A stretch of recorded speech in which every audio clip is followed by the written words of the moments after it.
Hello friends, welcome to our channel Vidyarthi Gyan. आज हम BFM में से मॉड्यूल ए का चैप्टर नंबर 9 आपका international financial service centre IFSC and gift city के बारे में जिक्र करेंगे। ये पूरा चैप्टर आपका एक ही वीडियो में कंप्लीट करने की कोशिश करूंगा। थोड़ा सा समय लग सकता है, ध्यान से समझने की जरूरत है, सब चीज समझ में आएगा। देखिए, ये पूरा चैप्टर की बात करें तो क्या क्या हम पढ़ने वाले हैं कि आईएफएससी क्या होता है, गिफ्ट सिटी क्या है, ठीक है, स्कोप एंड अपॉर्चुनिटीज आईएफएससी का क्या है इंडिया में, है ना, गाइडलाइंस क्या है कि आईएफएससी बैंकिंग यूनिट आईबीयू जो सेटअप किया जाएगा इंडियन बैंक के द्वारा आईएफएससी के तहत, उसके लिए गाइडलाइंस क्या है, रोल ऑफ आईएफएससीए क्या है, regulatory framework and permissible activity at IBU, relaxation for FPI entities at GIFT City. ये सारे जो टॉपिक है बहुत ज्यादा कुछ मुश्किल नहीं है, थोड़ा सा समझने की जरूरत है, बहुत अच्छा ही है, समझ में आ जाएगा आपको। देखिए, सबसे पहले हम जो आईएफएससी या गिफ्ट सिटी समझने से पहले यहां पे आप समझिए होता क्या है कि जैसे आप इंडिया में रहते हैं तो यदि आपको अकाउंट खुलवाना है तो आप कहां पे जाते हैं, बैंक के पास जाते हैं। तो बैंक के पास जाते हैं और यदि यहां कोई प्रॉब्लम होती है तो कहां पे जाते हैं आप, आरबीआई। क्यों आरबीआई के पास, क्यों? क्योंकि आरबीआई जो है सो बैंकों का हेड है ना, बैंकों का बैंक है। तो इसके प्रॉब्लम आरबीआई में सॉल्व करते हैं, जो भी रेगुलेटरी बॉडी जो है आरबीआई है। उसी तरह से यदि आपको म्यूचुअल फंड लेना है तो म्यूचुअल फंड लेना है तो उसके लिए आप क्या, किसी ब्रोकर के पास जाते हैं, और ब्रोकर के पास यदि कोई प्रॉब्लम होती है ना, कोई समस्या है, तो फिर आप सेबी के पास जाते हैं। क्यों? क्योंकि सेबी जो है सो उसका अल्टीमेट रेगुलेटर है, किसका? म्यूचुअल फंड का, मतलब सेकेंडरी मार्केट का। उसी तरह से पीएफआरडीए होता है ना, पीएफआरडीए होता है जो पेंशन फंड से रेगुलेटेड है। फिर आपका इंश्योरेंस के लिए आपका आईआरडीए है, insurance regulatory development of India. ठीक है, तो इस तरह से क्या होता है कि जो भी चीज यहाँ आपको चाहिए वो चीज आपको पता है कि कहाँ किसके पास जाना है, कैसे आपका जो है सो प्रॉब्लम का सॉल्यूशन मिल पाएगा। तो ये चीज आप अच्छे से समझ रहे होते हैं। लेकिन अब यहाँ यदि हम बात करें कि आपको कहीं इंटरनेशनल मार्केट में कोई इन्वेस्टमेंट करना है, ठीक है, कोई दूसरे कंट्री में इन्वेस्टमेंट करना है, इंटरनेशनल मार्केट में इन्वेस्टमेंट करना है, तो आपके लिए प्रॉब्लम हो जाती है। ठीक है, उसी तरह से यदि बाहर के जो पर्सन है, बाहर के जो एंटिटी है, वो यदि इंडिया में इन्वेस्ट करना चाहता है, इंडिया में यदि अपना जो भी है फाइनेंशियल सर्विसेज वो लेना चाहता है, तो उसके लिए भी प्रॉब्लम हो जाती है, क्योंकि उसे पता नहीं है बहुत सारी चीजों को। तो इस चीज के लिए, इस चीज के सॉल्यूशन के लिए कि यहाँ के जो पर्सन्स है, यहाँ के जो एंटिटीज है, वो बाहर में इन्वेस्टमेंट कर पाए, बाहर में दूसरे कंट्री में फाइनेंशियल उसका जो अप्रोच है वो बढ़ पाए, और दूसरे कंट्री का भी जो है सो इंडिया में एक जगह पे ये सारी सुविधा को प्राप्त कर सके, वो इसके लिए एक special economic zone, SEZ, special economic zone का जो है सो व्यवस्था करने की बात हुई। यहाँ पे एक ऐसा सेंटर जहां पे एक मतलब बाहर के जो पर्सन्स आते हैं, बाहर के जो एंटिटी आते हैं, वो सिर्फ एक ही जगह पे आकर के बाकी सारे फैसिलिटी को, जो भी फाइनेंशियल सर्विसेज रिलेटेड फैसिलिटीज है, उस चीज को वो ले सके। और इंडिया के भी यदि पर्सन या एंटिटी चाहता है तो वैसे केस में वो एक ही जगह से ये सारी फैसिलिटी को दूसरे कंट्री में क्या कर सके, एक्सेस कर सके। तो इसके लिए स्पेशल इकोनॉमिक जोन बनाया गया है। ठीक है, और वही जो स्पेशल इकोनॉमिक जोन, इस प्रकार के जो कॉन्सेप्ट है, उसी को बोला गया है IFSC, international financial service centre. एक ही जगह पे इंटरनेशनली आप जुड़ सकते हैं, एक सेंटर जहां पे ऐसा आप कर सकते हैं, इसे ही बोला जाता है इंटरनेशनल फाइनेंशियल सर्विस सेंटर। बात समझ में आ गई? तो ये जो इस प्रकार जो प्रोजेक्ट है, ये सारा जो है सो उसके अंदर काम कर रहा है। किसके अंदर काम कर रहा है? अभी फुल फ्लेज में ये स्टार्ट नहीं हुआ है, लेकिन हाँ, फिर भी इसमें काम जो है सो शुरू हो चुका है। तो आपने क्या समझा कि आपने समझ लिया कि आईएफएससी क्या होता है। आईएफएससी क्या होता है? International financial service centre, IFSC, जहां एक ही जगह पे आप, एक ही जगह पे रह करके एक ऐसा, मतलब आप कंट्री में रह रहे हैं, ये आपका पूरा कंट्री यदि सपोज करें, तो उसमें से एक आपका सेंटर यहां पे बनाया जाएगा, जहां पे ये सारे काम को किया जाएगा। जो भी यहाँ के पर्सन इंटरनेशनली जुड़ना चाहते हैं फाइनेंशियल सर्विस के लिए, और बाहर के जो पर्सन या एंटिटी है वो इंडिया में यदि इन्वेस्ट करना चाहता है, तो वो भी एक ही जगह पे ये सारी फैसिलिटी को ले सकता है। इसे ही आईएफएससी बोला गया है, इंटरनेशनल फाइनेंशियल सर्विस सेंटर बोला गया है। बात समझ में आ गई? यहीं पे आपको मैं गिफ्ट सिटी के बारे में थोड़ा सा बता दूं, हालांकि इसके बारे में आगे और भी पढ़ेंगे हम लोग, कि गिफ्ट सिटी जो है, जैसे ये कॉन्सेप्ट जो हुआ वो क्या हुआ, आईएफएससी, कि ऐसा यदि होगा, एक जगह पे सारी फैसिलिटी को हम कैटर कर पाते हैं, तो ये फैसिलिटी जो है वो, ये कॉन्सेप्ट जो है IFSC, international financial service centre कहलाया। ठीक है, लेकिन वही एक जगह पे जहां किया जा रहा है, वो जगह आपका गिफ्ट सिटी के नाम से जाना जाता है। Gujarat international finance tech city GIFT city जो गांधीनगर में है, एक जगह है जहां पे ये फैसिलिटी को दिया जा रहा है। अभी फुल फ्लेज्ड ये स्टार्ट नहीं हुआ, लेकिन बहुत सारे काम यहां स्टार्ट हो चुके हैं। बात समझ में आ गई? तो आपको ये थोड़ा सा तो ये समझ में आ गया होगा कि आईएफएससी का कॉन्सेप्ट क्या है और गिफ्ट सिटी क्या है। अब हम डिटेल में जो यहां पे लिखी हुई है बातें उस चीज को समझने की कोशिश करते हैं फ्रेंड्स। देखिए, international financial service centre IFSC क्या है कि NIFSC caters to customers outside the jurisdictions of the domestic economic। जो इंडिया की बात करें तो जो डोमेस्टिक इकोनॉमिक है, इससे बाहर के जो इसके बाहर के जो जुरिस्डिक्शंस है उसमें जो कस्टमर है उसको कैटर करने की कोशिश की जाती है। उसे क्या है, एक अच्छा सुविधा देने की यहाँ पे बात की जाती है, ताकि अच्छे से क्या हो सके, जो इंडियन इकोनॉमिक्स है उसका ग्रोथ हो सके फ्रेंड्स। ठीक है, such center deal with flow of financial products and services across border. तो ऐसे केस में ये सेंटर जो होगा, उस सेंटर में जो आपका फाइनेंस है, फाइनेंशियल प्रोडक्ट्स हैं, सर्विसेज हैं, उसका क्रॉस बॉर्डर दूसरे कंट्री में भी उसके रीच को अच्छे ढंग से पहुंचाया जा सकता है। एज ग्लोबल फाइनेंशियल सेंटर, जैसे कि लंदन की बात करें, न्यूयॉर्क की बात करें एंड सिंगापुर की बात करें, तो यहां पे क्या है कि एक ही जगह आप जाते हैं तो वर्ल्ड में कहीं भी कोई जरूरत है, कहीं भी आपका फाइनेंशियल सर्विसेज की बात होती है, तो ये सब जगह पे जा करके आप हर जगह का काम कर सकते हैं। उसी तरह से इंडिया में भी एक ऐसे जगह बनाने की बात हुई जहां पे ऐसा किया जा सके। ठीक है, जिस तरह से एक ग्लोबल फाइनेंशियल सेंटर बनाया जा सके जहां हर प्रकार के काम जो होता है इंटरनेशनल लेवल का, जो फाइनेंशियल सर्विसेज से रिलेटेड होती है, वो काम को किया जा सकता है। यहां तक बात समझ में आ रही है? आगे देखिए, IFSC are intended to provide Indian corporates, जो इंडियन कॉर्पोरेट्स है, जो कंपनी है, उसे क्या प्रोवाइड करने की बात होती है कि with easier access to global financial market and the destination for non resident या एंटिटी।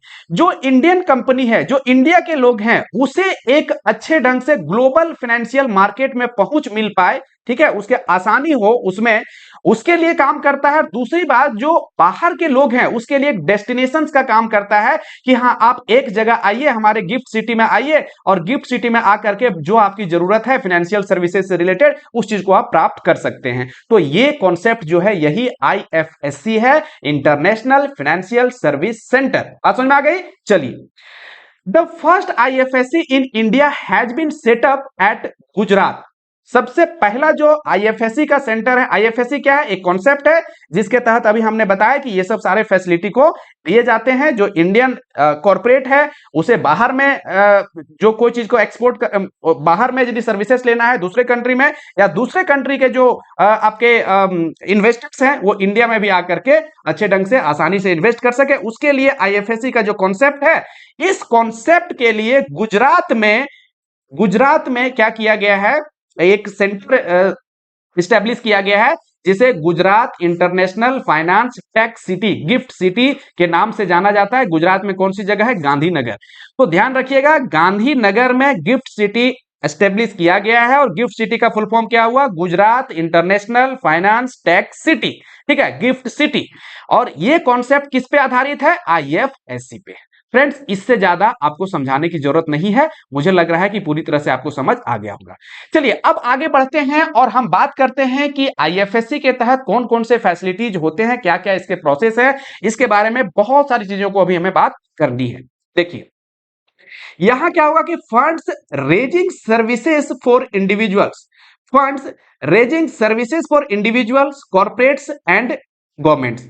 यहां जो फंड रेज करने की बात, जो फंड रेज किया जाएगा किसी इंडिविजुअल्स के द्वारा, कॉर्पोरेट्स के द्वारा या गवर्नमेंट्स के द्वारा, है ना, बाहर के गवर्नमेंट्स के द्वारा, कॉर्पोरेट्स के द्वारा, इंडिविजुअल्स के द्वारा, ये सारे इसमें पार्टिसिपेट कर सकते हैं। यहां से क्या है, फैसिलिटीज को ले सकते हैं। असेट मैनेजमेंट, ठीक है, and global portfolio diversification undertaken by persons, funds, insurance companies and mutual fund. यहां पे म्यूचुअल फंड जो कंपनी है, ठीक है, इंश्योरेंस कंपनी है, पेंशन फंड्स कंपनी है, वो अपने असेट्स के बारे में, असेट्स का डाइवर्सिफिकेशन कर सकता है, अलग अलग पोर्टफोलियो में इन्वेस्ट कर सकता है। तो ये सारी कंपनी यहां पे स्टेब्लिश हो सकती है इस जगह पे। एक जो हमने कहा अभी गिफ्ट सिटी, वहां पे गिफ्ट सिटी किस कॉन्सेप्ट पे काम कर रहा है? IFSC, international financial service centre पे, ठीक है। वेल्थ मैनेजमेंट अपना यहाँ पे लोग मैनेज कर सकते हैं, ठीक है, कंपनी मैनेज कर सकती है। Global tax management and cross border tax liability optimisation. देखिए होता क्या है कि जो भी बाहर की कंपनियां हैं उसे जब इंडिया में वो काम करती है, इंडिया में जब इन्वेस्ट करती है, तो टैक्स का जो स्लैब होता है उसके लिए अलग होता है। लेकिन यहां पे क्या है कि यहां पे बात की जा रही है कि ग्लोबल टैक्स मैनेजमेंट, उसे यहां पे कुछ रिबेट मिलेगा, आगे हम लोग पढ़ेंगे। तो ऐसे करने के बाद जो टैक्स लायबिलिटी है उसका भी ऑप्टिमाइजेशन होगा, अच्छे से उस चीज को यहां पे लागू किया जाएगा। Which provides a business opportunity for financial intermediaries, accounts and the law firms. और उसके लिए जो फाइनेंशियल इंटरमीडियरीज है, जो फाइनेंशियल इंस्टीट्यूशंस है, बैंक है, एनबीएफसी है, जो भी है, तो वो यहाँ पे उसके अकाउंट्स मेंटेन करना, उसके जो लॉ एंड प्रोविजंस है, वो सारे में एक रिलैक्सेशन दिया जाएगा। और यहाँ पे एक मतलब आप समझिए कि एक कंट्री में ये पूरा कंट्री है, वहां पे एक जगह है, इसे आप समझिए कि एक फॉरेन कंट्री का ही पार्ट है, आप ऐसा समझ के चलिए। और इस तरह से इसे ट्रीट किया जाएगा, एक अलग फैसिलिटी दिया जाता है जो इसके अंदर जो भी इंस्टीट्यूशन यहाँ पे एस्टेब्लिश होंगे ना, और क्या क्या होंगे वो हम देखेंगे। बात समझ में आ रही है? Global and regional corporate treasury management operations that involved fund raising, liquidity, investment and management of assets, liability matching.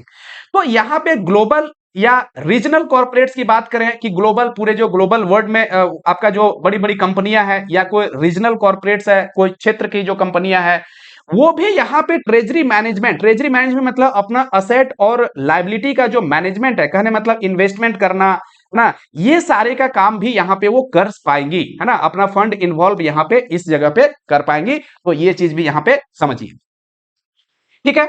Risk management operations such as insurance and reinsurance. यहां पे रिस्क मैनेजमेंट की, हमें कोई कंपनी जो है सो क्या है, export कर रही है, तो उसके लिए रिस्क है, तो वो रिस्क के लिए भी इंश्योरेंस दिया जाएगा। तो कहने का मतलब यहां इंश्योरेंस क्षेत्र से रिलेटेड भी कंपनियां यहां पे स्टैब्लिश होंगी, ताकि रिस्क मैनेजमेंट का भी काम यहां पे किया जा सके। Merger and acquisitions activity among transnational corporations. जैसे एक कंपनियां दूसरे कंपनियां में मर्ज होती है, तो मर्जर एंड एक्विजिशंस का जो एक्टिविटी है उस चीज के लिए भी एडवाइज यहां से किया जाएगा, यहां फैसिलिटी प्राप्त होगी, ताकि वो मर्जर एंड एक्विजिशन से रिलेटेड भी जो काम है उस चीज को भी अच्छे ढंग से करवाया जा सके। तो ये सारे जो फंक्शंस है ये आपका आईएफएससी के तहत गिफ्ट सिटी में फ्रेंड्स इंडिया में अवेलेबल होगा, ठीक है। बात समझ में आ गई? अब इंडिया में स्कोप क्या है आईएफएससी का? ठीक है, इंडिया में शुरू तो कर रहे हैं हम लोग, अच्छा काम है, अच्छा काम कर रहे हैं, लेकिन स्कोप क्या है इंडिया में, क्या इसका स्कोप हो सकता है, क्या फायदा है, इसके बारे में समझिए। देखिए, banks in international financial service centres, ठीक है, ऑपरेट्स एज फॉरेन बैंक। ये जो बैंक है, कोई भी बैंक यदि वहां पे काम करेगा, आईएफएससी के तहत यदि काम करेगा, तो वो एक फॉरेन बैंक के रूप में ट्रीट किए जाएंगे, है ना, एज अ फॉरेन बैंक, एक फॉरेन बैंक के जैसा वो काम। हालांकि फॉरेन के बैंक नहीं है, इंडिया के बैंक ही वहां पे रहेंगे, लेकिन इंडिया के बैंक नहीं, बाहर के बैंक भी आ सकते हैं, इंडिया के बैंक भी रहेंगे, लेकिन कहने का मतलब हो गया कि उसके अंदर जो भी बैंक्स रहेंगे वो आपका एक फॉरेन ब्रांच के रूप में ट्रीट किए जाएंगे उसे, ठीक है, in the home country and are not subject to domestic reserve requirement on deposits. अब देखिए, रिजर्व रिक्वायरमेंट क्या होता है, जैसे आपको एसएलआर सीआरआर को मेंटेन करना पड़ता है, तो इस चीज को भी वहां जो बैंक्स रहेंगे उसे मेंटेन करने की जरूरत नहीं होगी, ठीक है, क्योंकि अलग कुछ, आप कुछ अलग कर रहे हैं तो आपको फैसिलिटी भी तो अलग देनी पड़ेगी, तो आपको जो रिजर्व रिक्वायरमेंट है उस चीज का भी प्रॉब्लम नहीं होगा वैसे बैंकों को। दे seek deposits from non resident citizen. Non resident citizen से वो डिपॉजिट ले पाएगा, इसका मतलब इंडियन जो सिटीजन हैं उससे वो डिपॉजिट्स नहीं लेगा। समझ में आ रहा है कि डिपॉजिट्स मींस क्या है, कि वो फंड जो अपना इकट्ठा करेगा, फंड जो वो एक्सट्रैक्ट करेगा, वो कहां से, तो सिटीजन से नहीं, नॉन सिटीजन से करेगा, दूसरे कंट्री के जो आपके सिटीजन है उससे करेगा। And can extend loan only to non resident. और लोन भी जो है यहां पे देखिए, यहां हालांकि इन्होंने दिया है कि सिर्फ नॉन रेसिडेंट को लोन देगा, ये गलत है यहाँ पे। नॉन रेसिडेंट को नहीं, सिटीजन या आपका नॉन रेसिडेंट सिटीजन है उससे डिपॉजिट तो वो एक्सेप्ट करेगा, डिपॉजिट तो लाएगा, फंड का जो सोर्स है वो नॉन रेसिडेंट से लेगा, लेकिन लोन की बात करें, डिप्लॉयमेंट की बात करें फंड्स का, तो वो नॉन रेसिडेंट के साथ साथ रेसिडेंट को भी देता है। ठीक है, आगे हम लोग देखेंगे इस चीज को। Banks in IFSC are also permitted to lend foreign currency to both resident corporates for trade transactions and non residents. क्या बोल रहा है कि जो फॉरेन करेंसी में जो आपको दिया जाए, हालांकि यहां पे आगे अभी हम लोग पढ़ेंगे कि फॉरेन करेंसी में ही डील होता है, जो यहां ट्रांजैक्शंस होंगे वो फॉरेन करेंसी में ही होते हैं, कुछ एक्सेप्शंस को छोड़ करके। तो यहां कह रहा है कि IFSC are also permitted to lend in foreign currency to both resident corporate, जो इंडिया की कंपनी है उसे फॉर ट्रेड ट्रांजैक्शन, क्यों देगा उसे लोन, तो ट्रांजैक्शंस करने के लिए, ट्रेड ट्रांजैक्शंस के लिए, समझ में आ रहा है, दूसरे कंट्री में उसे इन्वेस्टमेंट करने के लिए, कोई ट्रेड ट्रांजैक्शंस कर रहा है उसके लिए। एंड नॉन रेसिडेंट, और नॉन रेसिडेंट को भी यहां पे लोन दिया जाएगा। ये बात समझ में आ गई? ठीक है, अब आगे देखिए, यहां क्या कह रहा था, they seek deposits from non resident citizen and can extend loan only to non residents.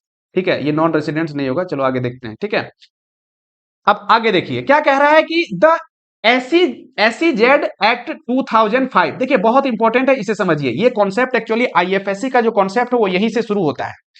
क्या है यहां से कि the SEZ special economic zone, मतलब ये पूरा कंट्री है, उसमें से एक क्षेत्र को आप आइडेंटिफाई करिए, वहां पे स्पेशल फैसिलिटी प्रोवाइड किया जाता है कंपनियों को। ठीक है, तो वैसे उसे जो आइडेंटिफाई किया जाता है कोई क्षेत्र को जहां पे बढ़ावा मिले, इकोनॉमिक्स को बढ़ावा मिले, तो वैसे क्षेत्र को स्पेशल इकोनॉमिक जोन बोला जाता है। आईएफएससी जो है इसी के तर्ज पे काम कर रहा है, एक स्पेशल इकोनॉमिक जोन के तहत। तो वही कह रहा है कि the special economic zone act 2005, special economic zone act 2005 allows setting up an IFSC in an SEZ or as an SEZ after obtaining approval from the central government। Central government approval देने के बाद ये जो SEZ है वो एक IFSC को setup करने की बात यहां पे कही गई। Since India has many restrictions on the financial sector such as partial capital account convertibility, देखिए अकाउंट्स जो हमने पढ़ा था इसमें एलआरएस में कि दो प्रकार के जो होते हैं, एक कैपिटल ट्रांजैक्शंस और एक आपका होता है आपका करेंट अकाउंट ट्रांजैक्शंस। ठीक है, कैपिटल अकाउंट ट्रांजैक्शंस में अभी भी जो है सो पूर्ण रूप से कन्वर्टिबिलिटी नहीं है, उसमें रेस्ट्रिक्शंस है। तो वही कह रहा है कि यहां पे बहुत सारे रेस्ट्रिक्शंस है, जैसे कि आपका capital partial capital account convertibility, मतलब यहां पूर्ण रूप से ये कन्वर्टिबल नहीं है, इसमें जो ट्रांजैक्शन किए जाते हैं कैपिटल अकाउंट्स में।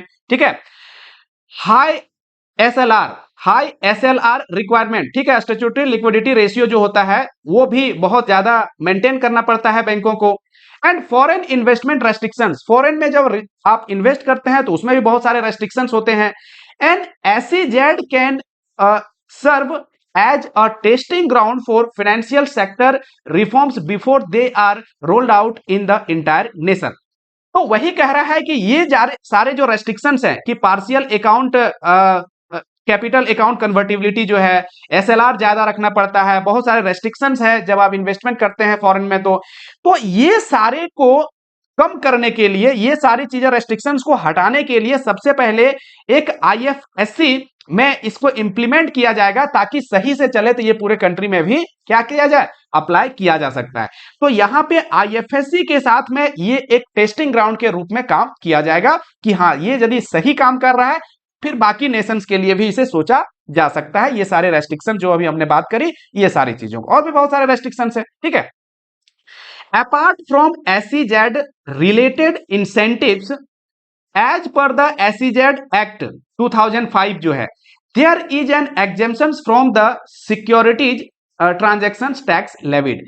तो एसईजेड के तहत, एसईजेड जो स्पेशल इकोनॉमिक जोन है, जो आईएफएससी इसके तहत जो आईएफएससी का कॉन्सेप्ट आया है, इसमें क्या कह रहा है कि इस क्षेत्र में सिक्योरिटी ट्रांजैक्शन टैक्स जो है उसे भी यहां एग्जेम्प्ट करने की बात हुई है। सिक्योरिटी ट्रांजैक्शन टैक्स, जब आप शेयर्स को सेल परचेज करते हैं, तो सिक्योरिटी को सेल परचेज करते हैं तो सिक्योरिटी ट्रांजैक्शन टैक्स आपको देना पड़ता है, तो वो चीज को भी यहां पे रिमूव किया गया है, वो चीज भी यहां हटाया गया है। किसमें? आईएफएससी का जो कॉन्सेप्ट है उसमें। बात समझ में आ गई। देखिए आगे क्या है कि with the above global objectives in mind, तो ये सारी चीजों का ये आईएफएससी जो आपका कॉन्सेप्ट है उसे आपको कंप्लीट एग्जीक्यूट करने के लिए Gujarat international financial technology tech city, या सिर्फ टेक सिटी भी कह सकते हैं, टेक सिटी गिफ्ट सिटी इसे कहते हैं, वाज एस्टेब्लिश्ड एट गांधीनगर में एस्टेब्लिश किया गया जो गुजरात में है, एंड स्टार्टेड फंक्शनिंग फ्रॉम 5 दिसंबर 2019 से इन्होंने फंक्शन करना स्टार्ट किया है, हालांकि फुल फ्लेज में अभी स्टार्ट नहीं हुआ है। 225 companies including 3 PSB, 9 private sector banks, 3 आपका एमएनसी बैंक, ये सारी कंपनियां वहां पे अभी स्टार्ट कर चुके हैं काम करना। तो इस तरह से आप ये समझ सकते हैं कि आईएफएससी का जो कॉन्सेप्ट है वो किस तरह से काम कर रहा है, और इसका सेंटर कहां पे है, गांधीनगर गुजरात में। ठीक है, बात समझ में आ गई। चलिए आगे देखिए। अब फ्रेंड्स बात करें हम कि बिजनेस अपॉर्चुनिटीज क्या है, क्या क्या यहाँ पे काम होंगे। तो देखिए यहां जो काम होंगे वो ब्रॉडली मैं आपको बताऊं कि होलसेल, आप इतना समझ लीजिए कि इंडिया के अंदर जो भी काम है, जो आपका फाइनेंशियल वर्क है, वो सारे काम वहां भी होंगे। जैसे आप बात करिए होलसेल बैंकिंग, होलसेल बैंकिंग में जैसे ईसीबी, एक्सपोर्ट कॉमर्शियल, ये आपका हो गया external commercial borrowing, trade finance, ठीक है, फैक्टरिंग, फॉरफेटिंग, ये सारी चीजों का डिस्कशन ऑलरेडी हम कर चुके हैं चैप्टर में। ठीक है, डिटेल में यहां नहीं बताएंगे, ये सारी चीजें जो है सो एक बहुत बड़ा आपका टॉपिक ही है, लेकिन इतना आप समझिए कि ये सब चीज जो है सो होलसेल बैंकिंग के तहत आता है।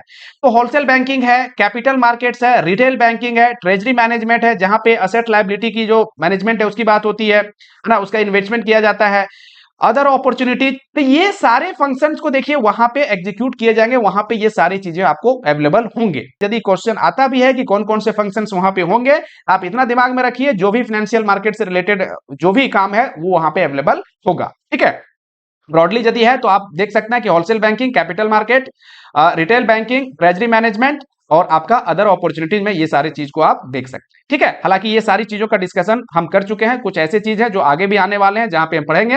आगे बढ़ते हैं। अब देखिए, अब यहां पे थोड़ा सा इंपॉर्टेंट ये टॉपिक है। ये क्या इंपॉर्टेंट है कि अभी हमने क्या देखा कि ये जो आईएफएससी है, आईएफएससी के तहत जो गिफ्ट सिटी बनाया गया है गुजरात में गांधीनगर में जो स्टैब्लिश किया गया है, तो वो गिफ्ट सिटी के अंदर वहां पे इंश्योरेंस की कंपनी भी रहेगी। ठीक है, बात समझ में आ रहा है। आपका सेकेंडरी मार्केट से रिलेटेड भी कंपनी रहेंगी, बैंक भी रहेंगे। तो ये सारी चीजों में से हम, ये इंस्टीट्यूशंस में से अभी हम बात करते हैं कि यदि कोई guidelines for setting up of IFSC banking unit IBU by Indian bank, यदि कोई इंडियन बैंक वहां पे अपना ब्रांच वहां खोलना चाहता है, कहां पे, आईएफएससी के तहत जो गिफ्ट सिटी है उसके तहत यदि कोई ब्रांच खोलना चाहता है, जिसे हम क्या कहेंगे, आईएफएससी बैंकिंग यूनिट, आईबीयू। आई फिर हो गया, आई मीन्स क्या हो गया, आईएफएससी, बी मीन्स हो गया बैंकिंग, यू मीन्स हो गया यूनिट, आईएफएससी बैंकिंग यूनिट। तो कोई इंडियन बैंक, जो इंडियन बैंक है वो चाहता है वहां पे ब्रांच खोलना, तो उसके लिए क्या क्या गाइडलाइंस है इसके बारे में देखते हैं। बात समझ में आगे क्या हम पढ़ रहे हैं। देखिए एलिजिबिलिटी की बात करें कि कौन कौन से ब्रांच बैंक जो है एलिजिबल हैं वहां पे ऐसी अपनी ब्रांच खोलने के लिए, जिसे आईबीयू नाम दिया जाएगा। उस ब्रांच को क्या नाम दिया जाएगा, आईबीयू। देखिए इंडियन बैंक, जैसे banks in public sectors and private sectors authorized to deal in foreign exchange will be eligible to set up IBO। जो बैंक को फॉरेन एक्सचेंज में डील करने की परमिशन है, मींस ऑथराइज डीलर के रूप में जो बैंक काम कर सकता है, वो एलिजिबल है आईबीओ के लिए, वो एलिजिबल है आईएफएससी के तहत अपनी ब्रांच खोलने के लिए, जिसे आईबीयू नाम दिया जाएगा। क्या समझा आपने कि कोई भी इंडियन जो बैंक है, जो पब्लिक सेक्टर प्राइवेट सेक्टर के बैंक हो सकते हैं, वो जो बैंक फॉरेन एक्सचेंज में डील करने के लिए ऑथराइज्ड है, वो सारे बैंक यहां पे अपनी शाखा खोल सकता है। Each eligible bank would be permitted to set up only one IBO in each IFSC. अब देखिए एक बैंक के एक ही ब्रांच वहां खोले जा सकते हैं। जैसे पीएनबी है तो पीएनबी का एक ब्रांच ही होगा वहां पे, एसबीआई है तो एसबीआई का एक ब्रांच वहां पे होगा, इससे ज्यादा नहीं। और यहां क्या कह रहा है, ईच आईएफएससी। अच्छा ये बताइए ईच आईएफएससी क्यों बोल रहा है, अभी तो हम सिर्फ एक ही आईएफएससी गिफ्ट सिटी की बात कर रहे हैं। तो देखिए ये कॉन्सेप्ट है, ये कॉन्सेप्ट है आईएफएससी का कि हम एक ही जगह पे बहुत सारे सर्विसेज को दे सकते हैं, जो बाहर के लोगों की भी एक डेस्टिनेशन का काम करता है, जहां पे एक जगह आकर के इंडिया में बहुत सारे जो फाइनेंशियल सर्विसेज है उसे वो प्राप्त कर सकता है। और इंडिया के भी लोग बाहर जो दूसरे कंट्री में यदि अपना सर्विसेज को वो लेना चाहता है तो उस केस में भी वो क्या कर सकता है, एक ही सेंटर पे जाके ले सकता है। ये तो कॉन्सेप्ट है ना। तो ये कॉन्सेप्ट के तहत एक जगह अभी हमने गिफ्ट सिटी को बनाया है, हो सकता है कि दूसरे जगह दूसरे सिटी को हम बनाएंगे, है ना। तो तो वही इसलिए कह रहा है कि एक जो बैंक है वो एक ब्रांच को प्रत्येक आईएफएससी में खोल सकता है। अभी गिफ्ट सिटी है, फिर दूसरा कोई सिटी बनेगा इस आईएफएससी के तहत, तो वहां भी खोल सकेगा वो। बात समझ आ रहा है। इसलिए प्रत्येक आईएफएससी में एक आईबीओ को खोला जा सकता है किसी भी इंडियन बैंक के द्वारा। ठीक है, चलिए लाइसेंसिंग। अब लाइसेंस किससे लेना पड़ेगा यदि कोई बैंक वहां जाके अपनी ब्रांच खोलना चाहता है तो देखिए आरबीआई सुप्रीम है ना। तो आरबीआई से ही उसे परमिशन लेना पड़ेगा। जब बैंक की बात कर रहे हैं तो आरबीआई से लेना पड़ेगा, तो आरबीआई से सबसे पहले उसे परमिशन लेना पड़ेगा। ठीक है। For most regulatory purpose an IBO will be treated on par with the foreign branch of Indian bank. अब यहां क्या कह रहा है कि ये जो गिफ्ट सिटी में होगा, ये गिफ्ट सिटी में जो ब्रांच खोला जाएगा जो आईएफएससी कॉन्सेप्ट के तहत है, तो यहां जो ब्रांच होगा वो इंडियन बैंक का एक फॉरेन ब्रांच के रूप में माना जाएगा उसे। जिस तरह से अभी एक फॉरेन ब्रांच है किसी इंडियन बैंक का, किसी दूसरे कंट्री में जो ब्रांच है, शाखाएं हैं, उस तरह से इसे भी माना अपने कंट्री में रहते हुए भी एक फॉरेन ब्रांच के रूप में ही इसे ट्रीट किया जाएगा आईबीओ को। ठीक है। कैपिटल कितना चाहिए, तो कैपिटल के लिए बोर्ड कह रहा है कि द पेरेंट बैंक में जैसे कि एसबीआई है तो एसबीआई पेरेंट बैंक हो गया, और उसकी जो वहां पे शाखा खुलेगी वो आईबीओ कहलाएगा। तो पेरेंट बैंक जो है, parent bank will be required to provide a minimum capital of $20 million or equivalent means आपका यूएस डॉलर में 20 मिलियन या दूसरे कंट्री करेंसी में यदि होगा तो उसके इक्विवेलेंट में जितने करेंसी बनेंगे उतने अमाउंट का कैपिटल की जरूरत पड़ेगी। ठीक है। In any foreign currency to its IBO which should be maintained at all time, जो हमेशा इसे मेंटेन करना पड़ेगा, इससे कम का वो नहीं मेंटेन करेगा कैपिटल को। बात समझ में आ गई। अब देखिए रिजर्व रिक्वायरमेंट क्या है, रिजर्व रिक्वायरमेंट मतलब एसएलआर सीआरआर, तो इससे इसको छूट दिया गया है, इसे बरी कर दिया गया है कि आपको मेंटेन करने की जरूरत नहीं है। किसे, जो वहां पे ब्रांच होगी उसे मेंटेन करने की जरूरत नहीं होगी। अब क्या है कि रिसोर्सेस ऑफ फंड, ये फंड्स को कहां से लाएंगे, ये जो आपका आईबीओ है, जो आईबीओ खोला जाएगा वो फंड कहां से लाएंगे अपना लोन देने के लिए, वो कहां से फंड लाएंगे। तो देखिए क्या कह रहा है, the funds raised will be from non resident से, इंडियन कोई सिटीजन है उससे वो फंड को नहीं रेज करेंगे, नॉन रेसिडेंट से फंड रेज करेंगे, और overseas branches of Indian bank, और इंडियन बैंक का जो ओवरसीज ब्रांचेज है उससे वो फंड ले सकता है। इंडिया से फंड वो नहीं ले सकता है। क्यों, क्योंकि यहां पे उसे तो एक जस्ट ट्रीट किया जा रहा है क्या, एक फॉरेन ब्रांच के रूप में, तो इसीलिए ये इंडिया के पार्ट से अपना डिपॉजिट्स को नहीं लेगा। ये या तो अपना जो है सो नॉन रेसिडेंट है, जो दूसरे कंट्री से जो लोग हैं उससे वो फंड रेज करेगा, या बाहर में जो ब्रांचेज है इंडिया के उससे वो फंड ले सकता है। बात समझ में आ गई। देखिए अब डिप्लॉयमेंट ऑफ फंड्स, कहां कहां वो फंड को यूज कर पाएगा, कहां वो दे सकता है, लोन किसे दे सकता है, तो it can be with both person resident in India as well as person resident outside India. जहां तक लोन देने की बात है, जहां फंड डिप्लॉयमेंट की बात है, तो दोनों को दे सकता है, इंडिया वाले को भी दे सकता है और बाहर वालों को दे सकता है। ठीक है, यही अभी बताया था हमने शुरू में, जहां पे एक जगह था कि सिर्फ नॉन रेसिडेंट को फंड दे सकता है, तो ऐसा नहीं है, फंड देने की बात है तो इंडियन को भी दे सकता है। However, deployment of funds however, deployment of funds with person resident in India shall be subject to provisions of FEMA guidelines। देखिए FEMA guidelines तो जहां एक चीज तो आप रट लीजिए, जहां जहां फॉरेन एक्सचेंज की बात होगी, जहां जहां फॉरेन करेंसी की बात होगी, वहां वहां आपका FEMA एक्ट पीछा नहीं छोड़ेगा। इस एक्ट के तहत ही आपका काम करना है, तो इसलिए वो पीछा नहीं छोड़ेगा, ये वहां पे भी काम आपको करना है। तो इसकी तो बात ही नहीं है, ये तो अंडरस्टूड है कि जहां भी एक्सचेंज की बात होगी, करेंसी की बात होगी, वहां पे आपका फॉरेन एक्सचेंज एक्ट जो है वो लागू होगा। ठीक है। अब देखिए ये जो इंपॉर्टेंट चीज है इसे भी आप समझिए। आप देखिए एक चीज मैं बताऊं कि जिस तरह से बैंक में प्रॉब्लम होती है तो किसके पास जाते हैं, आरबीआई के पास जाते हैं, सेकेंडरी मार्केट में प्रॉब्लम होती है तो सेबी के पास जाते हैं। पेंशन फंड में कुछ प्रॉब्लम है ना, पेंशन से रिलेटेड कुछ इशू है तो आप किसके पास जाते हैं, पीएफआरडीए के पास जाते हैं। उसी तरह से इंश्योरेंस से रिलेटेड है तो इरडा के पास जाते हैं। कहीं ना कहीं एक रेगुलेटरी अथॉरिटी तो है ना किसी चीज को रेगुलेट करने का।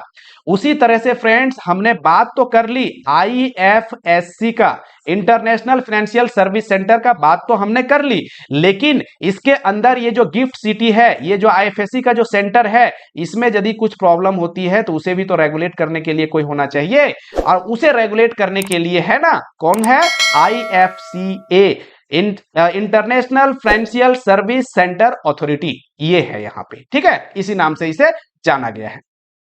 ठीक है, अब देखिए क्या कह रहा है इसमें, international financial service center authority, I यहां डबल आई हो गया, IFSCA is a unified authority for the development and regulations of financial products, financial services, financial institutions in the IFSC in India.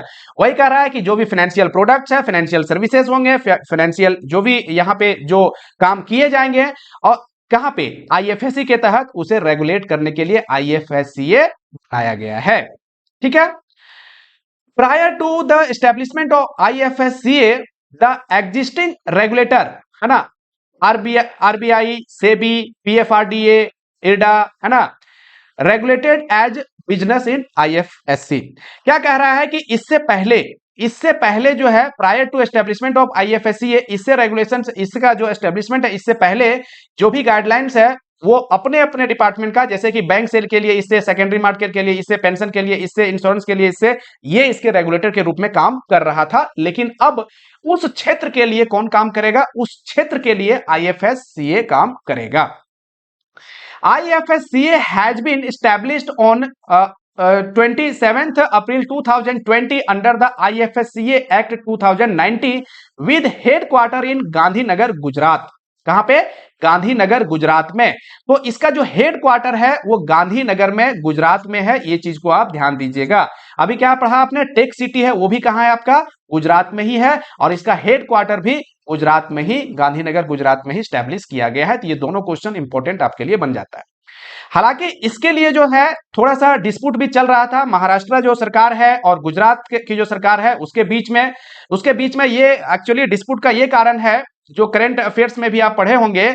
इसमें क्या था कि जब 2000, एक्चुअली ये जो आईएफएससी का कॉन्सेप्ट है ना, ये 2007 से ही स्टार्ट हुआ है, 2007 से। ऐसे देखिए इसमें क्या है, इसको प्रोसेस समझिए, इसका स्टार्टिंग कब हुआ है। आपने क्या अभी पढ़ा, एसईजेड मतलब स्पेशल इकोनॉमिक जोन बनाने की जो बात हुई है ना, स्पेशल इकोनॉमिक जोन 2005 जो एक्ट है, उसके तहत ही कॉन्सेप्ट ये आया था कि एक स्पेशल जोन हो जहां पे बहुत सारी फैसिलिटी को हम दे सकें एक जगह पे, ताकि इकोनॉमी को बढ़ावा मिल पाए। ये कॉन्सेप्ट आपका स्पेशल इकोनॉमिक जोन 2005 एक्ट के तहत बताया गया। ठीक है, ये लागू हो गया।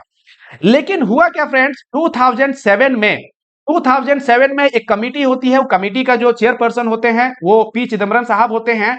उन्होंने बात करी कि आईएफएससी का कॉन्सेप्ट को शुरू करने का।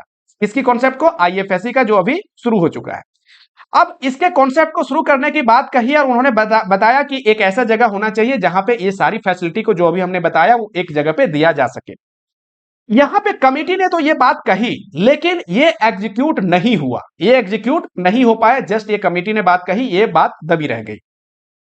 लेकिन उसी के साथ में गुजरात में क्या होता है, गुजरात में आपका पता है कि वाइब्रेंट सबमिट होता रहता है ना, 2 साल में एक बार लगभग। तो वाइब्रेंट सबमिट में ये डिसीजन लिया गया कि नहीं, ये जो स्पेशल इकोनॉमिक जोन है इसके तहत एक हमें गिफ्ट सिटी, उन्होंने गिफ्ट सिटी का कॉन्सेप्ट पहले से ही शुरू कर दिया 2005 से ही लगभग, कि एक गिफ्ट सिटी बनाया जाए गुजरात के अंदर, और उस पर उन्होंने काम करना भी शुरू कर दिया। समझ गए, ये काम करना शुरू कर दिया।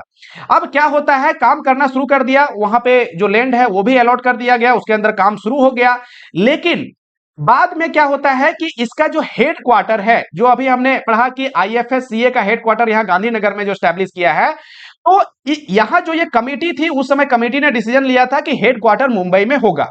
लेकिन वहां पे चूंकि कोई काम ही नहीं हुआ इससे रिलेटेड, तो और गुजरात में यहां इससे रिलेटेड काम शुरू हो चुका था। इसी वजह से सेंट्रल गवर्नमेंट ने क्या किया कि इसका हेडक्वार्टर को मुंबई न रख करके हेडक्वार्टर को गांधीनगर में स्टैब्लिश किया गया। तो इसके पीछे ये कहानी भी आपको जाननी चाहिए। आगे हम लोग पढ़ते हैं regulatory framework. Regulatory framework means क्या हो गया कि उसके अंदर जो काम करेंगे वो रेगुलेट कौन करेगा। तो अभी तो हमने देखा ना कि रेगुलेटर का काम कौन करेगा, आपका आईएफएससीए करेगा।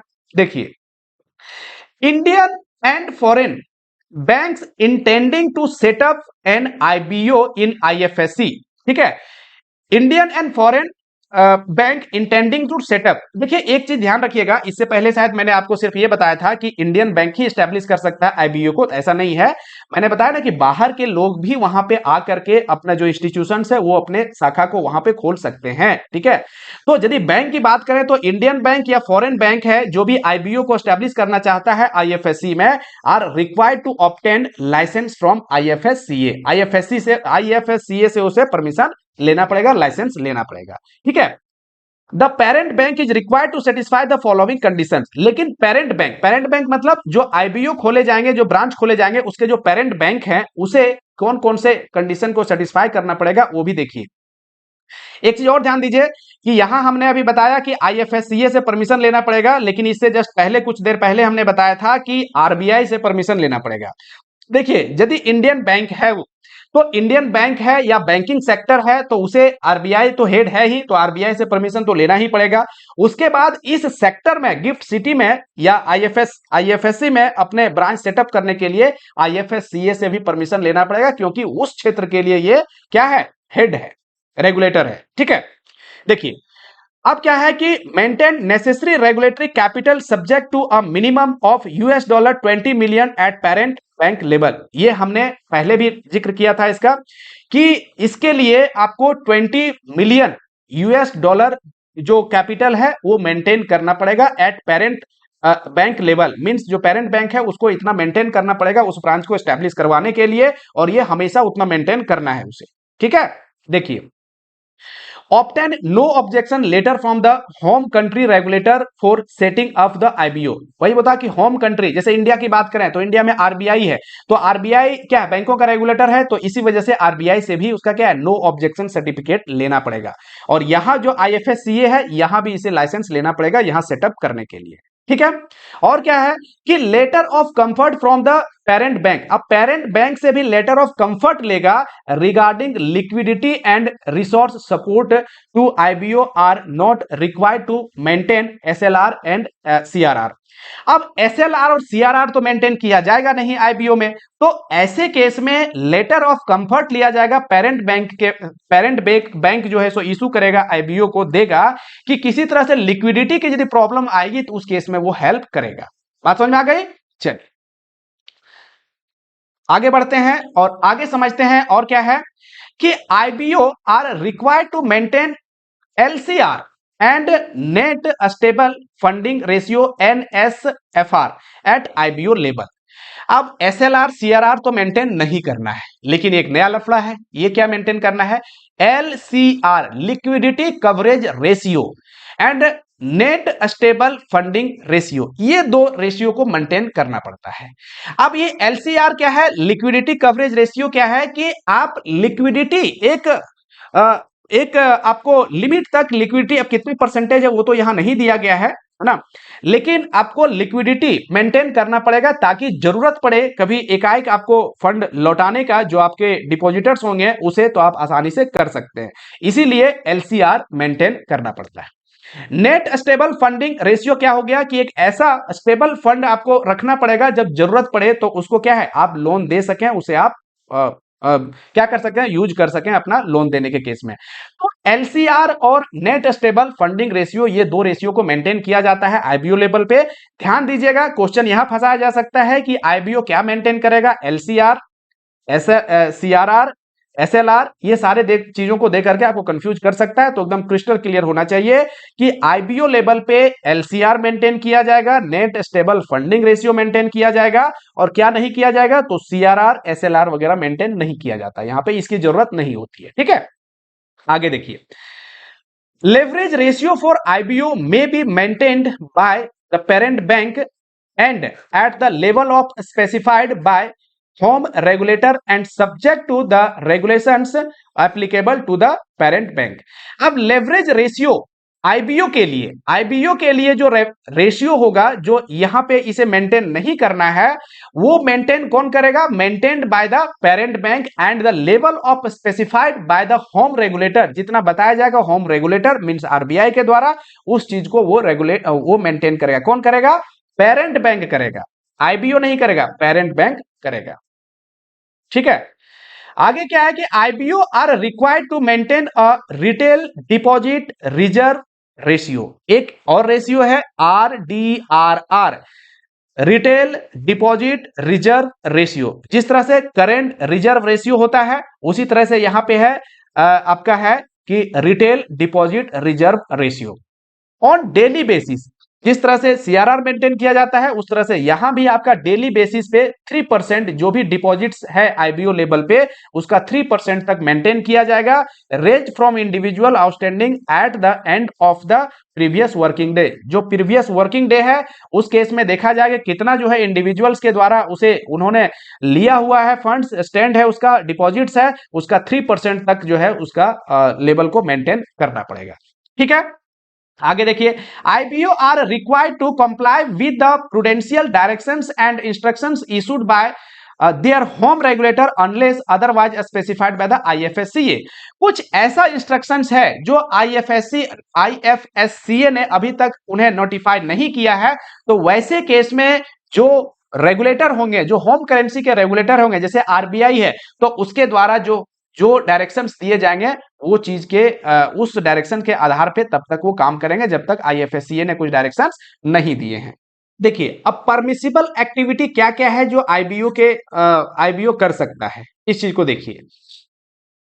IBO can undertake transactions with resident for deployment of fund. अभी हमने देखा था deployment of fund means loan देने का काम जो है सो रेसिडेंट को नॉन रेसिडेंट दोनों को कर सकते हैं। ठीक है, तो ये तो कर सकता है। दूसरी बात, non resident entities other than individual. जो नॉन रेसिडेंट की बात करेंगे उसमें से इंडिविजुअल को छोड़ करके, एचएनआई को छोड़ करके, रिटेल कस्टमर को छोड़ करके, for both raising of resources and deployment of fund, ये दोनों चीज कर सकते हैं। कहने का मतलब ये हो गया कि इंडियन जो इंडियन है मीन्स रेसिडेंट है, उसे सिर्फ लोन देने का काम करेगा। लेकिन वही यदि नॉन रेसिडेंट की बात करें तो उसमें लोन लेने और लोन आपका डिपॉजिट लेने और लोन देने का काम दोनों करेगा। लेकिन वो इंडिविजुअल्स नहीं होगा रेसिडेंट, और एचएनआई या रिटेल कस्टमर नहीं होगा। ठीक है, all transaction shall be currency other than INR. ये भी इंपॉर्टेंट है कि जितने भी ट्रांजेक्शन होंगे वो इंडियन रुपीज में नहीं होंगे, ध्यान रखिएगा। इसके अलावा कोई भी करेंसी में हो सकता है। बहुत इंपॉर्टेंट क्वेश्चन है। IBO can deal with WOS wholly owned subsidiary या joint venture of Indian companies registered abroad. यहां पे आईबीओ जो होंगे उस केस में आईबीओ जो है कि डील विद होली आपका जो ओन्ड सब्सिडी है मींस इंडिया के जो कंपनी है वो दूसरे इंडिया के जो कंपनी है वो दूसरे कंट्री में जाकर के अपने कंपनी स्टैब्लिश किया है, तो वो जो कंपनी है होली ओन्ड सब्सिडी कहलाता है। और किसी कंपनी के साथ उन्होंने मिलकर काम कर रहा है तो वो ज्वाइंट वेंचर है, तो वो भी यहां पे आकर के अपना काम कर सकता है। समझ में आ गया? IBO are not allowed to open saving bank account. Saving bank account IBO के द्वारा नहीं खोला जा सकता है, मतलब वहां पे उसके साथ नहीं खोला जा सकता है। They can open foreign currency current account of unit operating in IFSC and non-resident institutional investors for facilitate their investment transactions।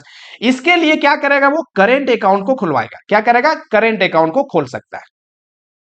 They can open foreign currency current account. Foreign currency current account को वो खोल सकता है, मतलब Indian rupees का नहीं होगा, foreign currency current account को खोला जा सकता है वहां पे। Including escrow account. Escrow account क्या होता है? देखिए, escrow account of their corporate borrower subject to FEMA. FEMA के तहत ध्यान में रखते हुए उसे किया जाएगा। एस्क्रो अकाउंट क्या होता है और करंट अकाउंट क्या होता है? देखिए, एस्क्रो अकाउंट मींस क्या हो गया कि कोई जो पार्टी है, कोई कस्टमर है ना, कोई कस्टमर है, वो क्या कर रहा है कि एक अकाउंट मेंटेन किया, करंट अकाउंट मेंटेन कर रहा है, लेकिन इस करंट अकाउंट में वैसे डिपॉजिट्स या सिक्योरिटी को वो रखा है जो उसका नहीं बल्कि कहीं और उसे यूज करना है। तो जब तक यूज नहीं किया है तब तक यहां पे वो पार्क करके रख सकता है। इस प्रकार के अकाउंट्स को एस्क्रो अकाउंट बोला जाता है, तो वो भी खोला जा सकता है यहां पे। ठीक है, नो चेक फैसिलिटी, ध्यान दीजिए, कोई चेक की फैसिलिटी यहां पे नहीं दी जाएगी। तो इसका मतलब आप बोलेंगे कि चेक फैसिलिटी नहीं है तो ट्रांजैक्शंस कैसे होगा? तो इसके लिए है कि all transactions are to be done through the bank transfer, सिर्फ यहां ट्रांसफर बेसिस पे ट्रांजैक्शंस होंगे, कोई भी यहां पे कैश में या तो फिर आपका चेकबुक के साथ यहां पे काम नहीं होगा। IBO are permitted to undertake factoring forfaiting of export receivables. देखिए हमने क्या बताया था, फैक्टरिंग और फॉरफेटिंग क्या होता है कि बैंक के अलावा जब कोई दूसरा इंस्टीट्यूशन क्या करता है कि बैंक का काम करता है, जैसे बिल का निगोशिएट करने का काम करता है, उसे डिस्काउंट करने का काम कर सकता है, तो इस चीज का जो काम करता है वो उसे क्या बोला जाता था, फैक्टर बोला जाता था, और उस प्रोसेस को फैक्टरिंग बोला जाता था। तो फैक्टर और फैक्टरिंग का कॉन्सेप्ट ये था, है ना, फैक्टरिंग में कुछ डिफरेंस है। तो यहां पे लेकिन कह रहा है कि ये जो बैंक है वो फैक्टरिंग का जो काम है उस चीज को भी यहां पे वो करेगा, मतलब एक फैक्टर के रूप में भी यहां पे वो करेगा, फोरफेटर के रूप में भी यहां काम कर सकता है। ठीक है, बात समझ में आ रही है? क्योंकि ये बैंक के रूप में तो यहां माना नहीं जा रहा है, तो इसीलिए ये जो काम करेगा ये फैक्टरिंग सर्विस ही देगा, फोरफेटिंग सर्विस देगा। ठीक है, एक्सपोर्ट रिसीवेबल्स के लिए डिटेल में समझना है कि फैक्टरिंग क्या है, फॉरफेटिंग क्या है। तो बार बार मैं कहता हूं कि बहुत ऐसे चीज हैं जो ऑलरेडी हम बता रखे हैं, बहुत ज्यादा डिस्कशन करेंगे तो वीडियो लंबा ऑलरेडी हो चुका है तो दिक्कत हो जाएगी। ठीक है, आगे देखिए, IBO shall obtain prior approval of RBI, ये तो हम ऑलरेडी समझ चुके हैं कि डेरिवेटिव्स का प्रोडक्ट्स मतलब कोई काम है करना है तो RBI से ऐसे भी परमिशन उसे एक बार लाइसेंस लेना ही पड़ेगा, तो ये चीज को आप समझ ही रहे हैं। IBO are allowed to open the foreign currency escrow accounts of Indian resident entities for the purpose of temporary subscription of GDR ADR issue until issuance of the receipts. अब देखिए जीडीआर एडीआर का just इससे पहले chapter में हम समझ ही चुके हैं जीडीआर एडीआर क्या होता है। तो जीडीआर एडीआर में यदि यहां की कोई कंपनी है वो इशू करना चाह रहा है, अपना अपना जो जीडीआर एडीआर इशू करवाना चाह रहा है, तो उसके लिए भी जो वो वहां पे जो फंड को वो पार्क करके रखेगा, उसके लिए फॉरेन करेंसी एस्क्रो अकाउंट वो खोल करके रखेगा आईबीओ के साथ में, जब तक कि उसका इश्यूएंस नहीं हो जाता है। ठीक है, तो ये चीज को भी फ्रेंड्स आप समझ चुके हैं, आगे बढ़िए।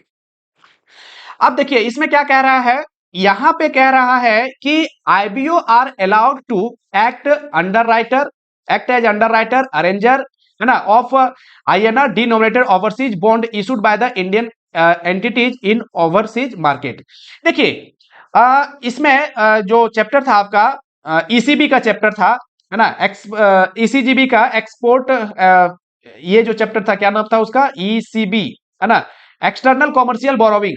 तो एक्सटर्नल कॉमर्शियल बोरोविंग में हमने क्या बताया था कि यहां की जो कंपनी है बाहर में जब एफसीसीबी बॉन्ड को वो इशू करती है, एफसीसीबी, ठीक है, और दूसरा था एफसीईबी, ये दो प्रकार के जो बॉन्ड बाहर में इशू कर रही हैं, तो उस केस में जो यहाँ की जो बैंक है, यहाँ के जो बैंक के जो फॉरेन ब्रांच बाहर में है वो इस चीज को परचेज नहीं कर सकता है, परचेज नहीं कर सकता है, इसको सब्सक्राइब नहीं कर सकता है, लेकिन इसे बढ़ावा देने के लिए अंडर राइटर या अरेंजर का काम कर सकता है।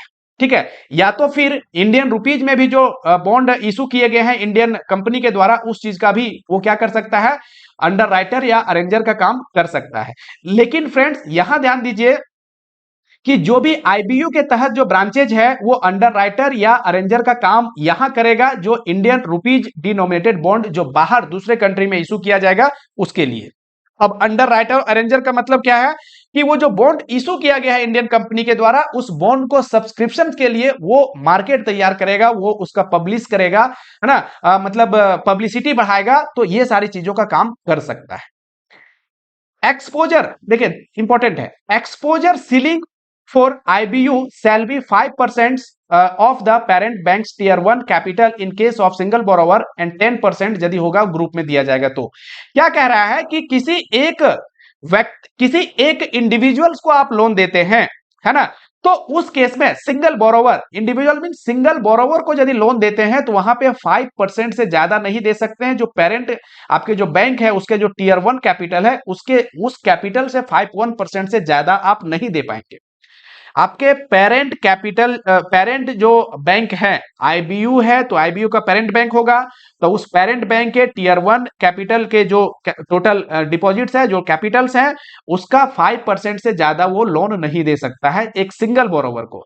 वही ग्रुप में यदि देना हो तो 10% से ज्यादा नहीं दे पाएगा, जो टीयर 1 कैपिटल है उसका पेरेंट बैंक का जब वो ग्रुप में देगा उस केस में। तो 5% का सीलिंग है सिंगल बोरोवर के केस में, और ग्रुप के केस में बात करें तो यहां पे है उसका 10% का।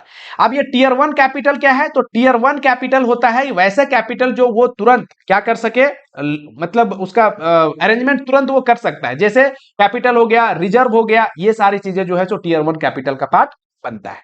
अब देखिए IBO will be regulated and supervised by the RBI. ऐसे अभी आपने क्या देखा, आईएफएससीए के द्वारा रेगुलेट किया जाएगा उस क्षेत्र के लिए, लेकिन आईबीओ जो होगा वो आपका आरबीआई भी उस चीज को रेगुलेट करेगा। हालांकि यहाँ पे देखिए ये बता रहा है कि आरबीआई करेगा, लेकिन यदि उस पार्टिकुलर क्षेत्र की बात करें, आईएफएससी की बात करें, तो आईएफएससीए के द्वारा रेगुलेशन उसका किया जाएगा। यदि क्वेश्चन आता है तो वहां पे आप मेनली आईएफएससीए डालिएगा, मतलब आईएफएससीए आंसर करिएगा, क्योंकि उस क्षेत्र के लिए जो रेगुलेट करेगा वो आईएफएससीए करेगा, लेकिन ओवरऑल जो है वो आरबीआई करता है। ठीक है। The IBO would operate and maintain balance sheet only in foreign currency and will not be allowed to deal in Indian rupees except of having a special rupee account for purpose of deferring their administrative and statutory expenses।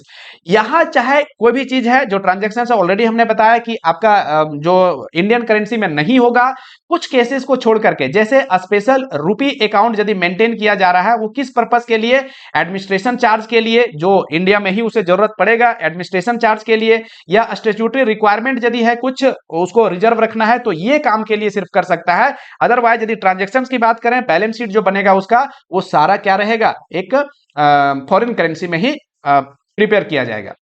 Such operations transactions of these units in INR would be through the authorized dealer bank जो है ना, distinct from IBO। जो भी आपका Indian जो rupees है उसमें जो भी ट्रांजेक्शन होंगे उसको जो मेंटेन किया जाएगा वो आपका ऑथराइज डीलर बैंक के द्वारा किया जाएगा। ठीक है, कहीं वही कह रहा है, such operation transaction of these units in INR would be through the authorise dealer bank distinct from IBO. IBO के साथ नहीं बल्कि ऑथराइज डीलर बैंक के साथ उसको अकाउंट उस चीज का मेंटेन करना पड़ेगा जो वो इंडियन रुपीज में बैलेंस को रखेगा। ठीक है, which would be subject to the extant foreign exchange regulations, है ना। अब वो फॉरेन एक्सचेंज रेगुलेशंस के साथ यहाँ पे, अब देखिए यहाँ फॉरेन करेंसी की बात हो रही है, फॉरेन एक्सचेंज रेगुलेशन तो आएगा ही आएगा, लेकिन इंडियन करेंसी जो मेंटेन किया जाएगा तो वो भी आपका फॉरेन करेंसी रेगुलेशंस। कहने का मतलब है कि वो आपके पास यदि 100 रुपीज है जो डॉलर में है, तो उसे कन्वर्ट करके जो आपका अमाउंट बनेगा उसको इंडियन रुपीज में उसे मेंटेन करना पड़ेगा। ठीक है, अब क्या कह रहा है कि the IBO will be required to maintain separate nostro account. Nostro account इसे अलग से मेंटेन करना पड़ेगा जो कॉरेस्पॉन्डेंट बैंक है जो दूसरे कंट्री में होगा, है ना, उसके साथ, विच would B distinct from the nostro accounts maintain by the other branches of the same bank. अब देखिए क्या कह रहा है कि ये जो आईबीओ का जो नोस्ट्रो अकाउंट होगा, जो दूसरे नोस्ट्रो अकाउंट पढ़ चुके हैं कि यहाँ के जो बैंक है, इंडिया का जो बैंक है, दूसरे कंट्री में जो दूसरे बैंक है उसे फॉरेन करेंसी में जो अकाउंट मेंटेन किए जाते हैं उसके साथ, तो इंडिया के लिए वो नोस्ट्रो अकाउंट होता है, इंडिया बैंक के लिए। तो उसी तरह से यहाँ नोस्ट्रो अकाउंट मेंटेन किया जाएगा आईबीओ के द्वारा, लेकिन ये अपना जो सेम बैंक के द्वारा उस ब्रांच में जो मेंटेन किया जा रहा है वो डिफरेंट होगा, इसके लिए खुद से एक अपना नोस्ट्रो अकाउंट को मेंटेन किया जाएगा। IBU may maintain SNRR, a special non-resident rupee account with the domestic AD bank, है ना, authorized dealer bank, and these accounts must be funded only by foreign currency remittance through international channel। SNRR जिस तरह से हमने बताया था, NRI जो account होता है वहां पे एनआरआई जो लोग होते हैं यदि इंडिया में कोई स्पेशल पर्पस बिजनेस के लिए यहाँ पे अकाउंट मेंटेन करते हैं तो एसएनआरआर अकाउंट मेंटेन किया जाता है, ताकि वो बिजनेस जब तक वो चले तब तक वो अकाउंट मेंटेन करता है, बाकी उस अकाउंट को क्लोज किया जाता है। तो एसएनआरआर अकाउंट मेंटेन किए जाते थे। यहाँ पे आईबीयू के केस में भी बोल रहा है कि एसएनआरआर अकाउंट मेंटेन किया जाएगा, लेकिन इसमें जो फंड आएंगे वो आपका रेमिटेंस होगा, वो इंटरनेशनल चैनल के थ्रू यहाँ पे रेमिटेंस आएंगे। ठीक है, The loan and advance of IBU would not be reckoned as a part of the net bank credit of the parent bank for computing the priority sectors lending obligations। अब देखिए priority sectors में भी criteria है कि इतना percent आपको maintain करना है, अलग अलग बैंकों का दिया हुआ है क्राइटेरिया, उसका लिमिटेशन, उसका कितना लिमिट है वो दिया हुआ है। तो यहां जो लोन आईबीयू के द्वारा दिया जाएगा उसको कंसीडर नहीं किया जाएगा पेरेंट बैंक के लिए कि जो प्रायोरिटी सेक्टर में मेंटेन करना है कि इतना परसेंट आपको लोन देना है, एग्रीकल्चर क्षेत्र में इतना वीकर सेक्शन में, वो यहाँ पे उसको कंसीडर नहीं किया जाएगा। यहां आईबीओ जो लोन दे रहा है वो पेरेंट बैंक के लिए कंसीडर नहीं होगा उसके लिमिट में, ठीक है। No liquidity support will be available to the IBO from RBI. अब यहां एक चीज और देखिए, जिस तरह से इंडियन बैंक है वो क्या करता है कि आरबीआई से फंड जब जरूरत पड़ती है तो ले लेता है, लेकिन यहां बोल रहा है कि आईबीओ जो है ये आरबीआई से फंड नहीं ले पाएगा, ये आरबीआई से फंड नहीं ले पाएगा, आरबीआई इसे हेल्प नहीं करेगा फंड के लिए, ठीक है। बात समझ में आ गई। चलिए आगे बढ़ते हैं और आगे आपका लास्ट स्लाइड है, इसके बारे में समझिए क्या है कि relaxations for the FPI. FPI के लिए क्या रिलैक्सेशंस है, फॉरेन पोर्टफोलियो इन्वेस्टर, एफपीआई है ना, एंटिटीज एट गिफ्ट सिटी, जो गिफ्ट सिटी बनाया गया है उसमें क्या क्या रिलैक्सेशंस एफपीआई को दिया जा सकता है।